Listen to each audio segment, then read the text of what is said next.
Olá! Que bom ter vocês conosco. Nós somos uma IA desenvolvida pelo site .geek. Curadoria de conteúdo humana por Gordo Geek. Eu sou o Eduardo. E eu sou a Jéssica. Bem-vindos à nossa análise de hoje. Hoje a gente vai mergulhar fundo na história da Sun Microsystems, uma empresa, assim, fundamental na tecnologia. Talvez não tão famosa para o grande público hoje em dia, mas olha, o legado dela é imenso. Com certeza. A Sun foi, crucial em áreas como computação em rede, servidores, até linguagens de programação. As inovações deles ainda estão por aí no nosso dia a dia, mesmo que a gente não perceba. É uma história fascinante de ascensão e, de transformação. E a história começa lá em 1982, né? E o nome vem da Universidade de Stanford, Stanford University Network, Sun. Achei genial. Os fundadores, Andy Bechtolsheim, Vinod Khosla, Scott McNealy, Bill Joy. Eles viram um espaço ali, um vácuo, entre os mainframes gigantescos e os PCs que estavam começando a aparecer. Exatamente. O Bechtolsheim, que era de Stanford, montou a primeira workstation, a Sun 1. Era quase artesanal, sabe? Usava um processador Motorola 68000 e rodava Unix. O foco inicial era bem específico. Engenharia, pessoal de CAD, que precisava de muito poder de processamento na mesa. Mas eles não estavam sozinhos nesse nicho, né? Tinha a Apollo Computer, por exemplo. O que fez a Sun se destacar logo de cara? Olha, acho que a grande sacada foi apostar em padrões abertos. Eles usaram um hardware que já existia, componentes de prateleira, como a gente diz, e o software era uma versão do Unix que vinha de Berkeley, o BSD. O Bill Joy, um dos fundadores, era uma figura-chave lá em Berkeley, né? Ah, entendi. Facilitava a compatibilidade, imagino. Isso. E em 84, eles lançaram algo que foi revolucionário. O NFS, Network File System. Simplificou demais o compartilhamento de arquivos em rede. Virou um padrão na indústria e ajudou a concretizar a visão deles. Aquela visão do slogan icônico, The Network is the Computer. A rede é o computador. Quem criou foi o John Gage, né? Resumia perfeitamente a filosofia da empresa. Perfeitamente. E deu muito certo. A Sun foi lucrativa desde o primeiro trimestre, o que é raro. Cresceram muito rápido. E nesse crescimento teve mudança na liderança, né? O Scott McNealy virou CEO em 84, depois que o Khosla saiu em 85. Sim, o McNealy ficou por muitos anos. Em 86 veio o IPO, abertura de capital. Conseguiram levantar uns 45 milhões de dólares, com ações a 16 dólares. Para a época era bastante dinheiro. E o crescimento continuou. Em 1988, já faturavam 1 bilhão de dólares. Uau, 1 bilhão em 6 anos. Mas esse crescimento todo deve ter exigido mais poder de fogo, né? O hardware da Motorola não dava mais conta. Exato. Chegou num limite. A solução que eles encontraram foi desenvolver um processador próprio. Aí nasceu a arquitetura Spark, em 1987. Spark. O que era diferente nela? Era uma arquitetura RISC, Reduced Instruction Set Computer. Basicamente, usa um conjunto de instruções mais simples, otimizado. Para certas tarefas, isso significava mais velocidade e escalabilidade. As workstations baseadas nela, a Sun 4 e depois as famosas Spark Stations, lançadas em 89, foram um sucesso. E eles tentaram licenciar essa tecnologia Spark para outros fabricantes? Tentaram sim, mas o modelo deles era mais, digamos, controlador. Comparado com o que a ARM fez depois, né? A ARM licenciou a arquitetura de forma muito mais aberta e acabou dominando o mercado de processadores para mobile, por exemplo. O Spark ficou mais restrito ao ecossistema da Sun. Entendi. E aí chegaram os anos 90. A competição ficou mais pesada, imagino. IBM, HP, Dell... Pesadíssima. E surgiu um concorrente muito forte, a dupla Intel, Microsoft Windows, principalmente o NT, rodando em processadores Intel. Essa combinação começou a dominar o mercado de desktops e workstations, empurrando a Sun cada vez mais para o mercado de servidores de ponta. Teve até as Unix Wars, as guerras do Unix, que acabaram fragmentando um pouco esse mercado. E para fortalecer a posição em servidores, a Sun lançou o Solaris em 92. Certo, uma evolução do Sonoas. Isso, baseado no System V Release 4 do Unix. O Solaris foi feito para ser robusto, para aguentar carga pesada, multiprocessamento. Foi o sistema operacional dos servidores da Sun por muitos anos. Nessa época também veio a Spark Station 1, aquela fininha que chamavam de caixa de pizza, um ícone de design. E depois a Spark Station 10, que trazia multiprocessamento para a mesa. Mas a grande cartada da Sun nos anos 90, talvez a maior de todas, foi Java, né? Ah, sem dúvida alguma. O Java mudou o jogo. Começou como o projeto Green, lá em 91, liderado pelo James Gosling, para rodar em dispositivos eletrônicos, mas o lançamento mesmo foi em 95, com a promessa Write Once, Run Everywhere. Escreva uma vez, rode em qualquer lugar. E como isso era possível? Graças à JVM, a Java Virtual Machine. Era um software que criava uma camada de abstração, um ambiente padrão, onde o código Java podia rodar, não importava se era Windows, Mac, Linux, Solaris. Isso foi fundamental para a web, para criar aplicações mais interativas, os famosos applets Java. A Sun licenciou o Java de forma bem aberta, né? Mas isso também deu briga. Deu muita briga, principalmente com a Microsoft. A Microsoft queria integrar o Java ao Windows, mas do jeito dela, quebrando um pouco a compatibilidade. Isso gerou uma batalha judicial longa, que só acabou lá para 2004 com um acordo. Enquanto isso, o fim dos anos 90 foi a época de ouro da Sun, né? O boom da internet, a bolha das .com. Totalmente. A Sun era a fornecedora de servidores para muitas dessas empresas que estavam nascendo na internet, tipo eBay, Yahoo. Eles surfaram essa onda como ninguém. O slogan da época era We are the dot in .com. Nós somos o ponto no .com. E o valor da empresa explodiu, né? Chegou a quanto? Chegou a valer 200 bilhões de dólares no pico. Em 2000, era uma das empresas mais valiosas do mundo. Para sustentar isso e olhar para o futuro, eles fizeram aquisições importantes nessa época e um pouco depois, certo? Sim, algumas bem estratégicas. Em 99, compraram a Star Division, uma empresa alemã que fazia um pacote de escritório. Isso deu origem ao Star Office e depois ao OpenOffice.org, uma alternativa open source ao Microsoft Office. Ah, o OpenOffice, muita gente usou. E teve mais. Teve sim. Em 2008, duas aquisições muito relevantes. A MySQL AB, a empresa por trás do banco de dados open source mais popular do mundo, por $1 bilhão. E a Inotech, que desenvolvia o VirtualBox, um software de virtualização. Essas compras mostravam uma aposta forte em código aberto e em tecnologias emergentes como virtualização. Parecia que estava tudo indo bem. Valor lá em cima, aquisições estratégicas. Mas aí a bolha estourou, em 2001.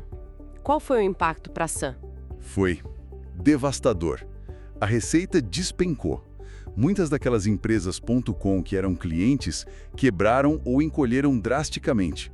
De repente tinha um monte de servidor da Sun seminovo sendo revendido por aí a preço de banana. E os resultados financeiros? Foram péssimos por vários anos, prejuízos enormes.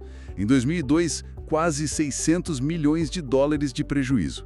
Em 2003, foi pior ainda, 3,4 bilhões de prejuízo. Foi uma queda muito brusca. E por que essa queda foi tão forte? Só a bolha não explica tudo, né? Não, foram vários fatores juntos. Primeiro, a concorrência dos servidores x86, com processadores Intel ou AMD rodando Linux. Eram muito mais baratos que as máquinas Spark Solaris da Sun e, para muitas tarefas, eles eram bons o suficiente. Sabe, o custo-benefício ficou muito atraente. E os custos da Sun? Eram altos. Manter a pesquisa e desenvolvimento do Spark, do Solaris, do próprio Java, custava muito caro. E monetizar o software open source sempre foi um desafio. Como você ganha dinheiro com algo que, na essência, é gratuito? O modelo geralmente é baseado em suporte, serviços, versões enterprise, mas nem sempre é fácil escalar isso. Teve alguma aquisição que não deu certo também? A da Storage Tech em 2005, por 4,1 bilhões, é frequentemente citada como problemática. Era uma empresa de armazenamento de dados, mas a integração e o retorno do investimento foram complicados. E talvez, olhando para trás, tenha havido uma certa resistência, uma demora em abraçar a arquitetura x86 mais cedo e com mais força.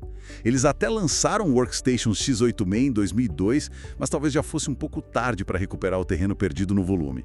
E para completar, veio a crise financeira global de 2008. Foi o golpe de misericórdia. Em 2008, mais 1,7 bilhão de prejuízo. No final de 2008 e início de 2009, a situação era crítica. A empresa estava perdendo cerca de 100 milhões de dólares por mês. 100 milhões por mês, e aí começou a se falar em venda. Tentaram com a IBM primeiro, né? Exato. Houve negociações com a IBM, mas não foram para frente. E então, em abril de 2009, veio a surpresa. A Oracle fez uma oferta de 7,4 bilhões de dólares. A Oracle, porque eles queriam a Sun. Olha, fazia muito sentido para a Oracle. Primeiro, o Java. Era, e ainda é, fundamental para todo o ecossistema de software empresarial da Oracle. Segundo, o Solaris, um sistema operacional robusto e escalável que a Oracle poderia otimizar por seus bancos de dados e aplicações. Terceiro, o MySQL, que colocava a Oracle numa posição dominante também no mercado de bancos de dados open source. E a parte de hardware? Também. A Oracle sempre foi uma empresa de software, mas com a Sun ela ganhava uma divisão de hardware inteira, com servidores, armazenamento, podia vender soluções completas, integradas, hardware e software otimizados juntos. Era a chance de competir de igual para igual com o IBM HP nesse mercado de sistemas integrados. Teve alguma dificuldade para aprovar a compra?